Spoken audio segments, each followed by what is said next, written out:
ஒரு காலத்தில் பொறியியல் படிப்பு என்பது மாணவர்களின் கனவாக முதல் விருப்பமாக இருந்தது.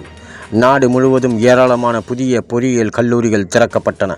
சமீப காலமாக நாட்டின் உயர்கல்வித்துறையில் அதிகம் பேசப்படும் செய்திகளில் ஒன்று பொறியியல் படிப்படியாக குறைந்து வருவதுதான்.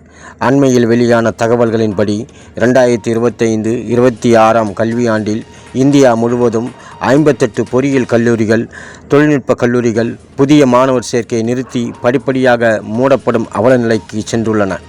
மேலும் 950க்கும் மேற்பட்ட தொழில்நுட்ப படிப்புகளும் நிறுத்தப்பட்டுள்ளன. இதற்கு காரணமாக குறைந்த மாணவர் சேர்க்கை, தகுதியான ஆசிரியர்கள் பற்றாக்குறை, ஒழுங்கு விதிமுறைகளை பின்பற்றாதது போன்ற காரணங்கள் கூறப்படுகிறது.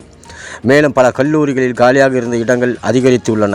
போதுமான மாணவர்கள் சேராததால் கல்வி நிறுவனங்கள் நிர்வாக செலவுகளை சமாளிக்க முடியாத சூழ்நிலை ஏற்பட்டது. அதோடு தரமான ஆசிரியர்களை நியமிப்பதில், ஆய்வகங்கள் மற்றும் உள்கட்டமைப்புகளை பராமரிப்பதில் சவால்கள் உருவாகியுள்ளன.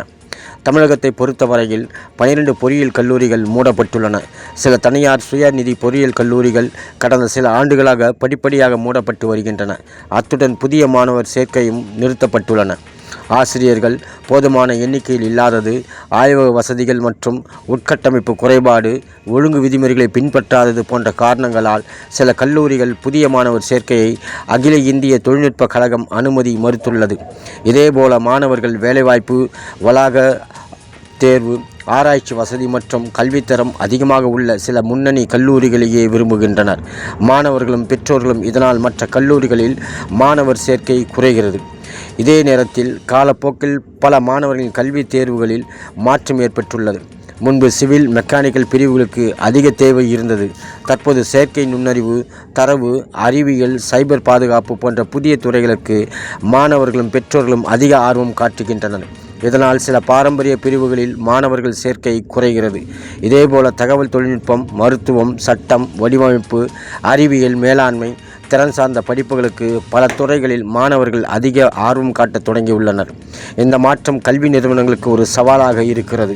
மாணவர்களின் தேவைக்கு ஏற்ப புதிய பாடத்திட்டங்கள், செய்முறை பயிற்சிகள், தொழில்நுட்ப நிறுவனங்களுடன் இணைந்து திட்டங்கள் மட்டுமே எதிர்காலத்தில் வளர்ச்சி பெற முடியும்.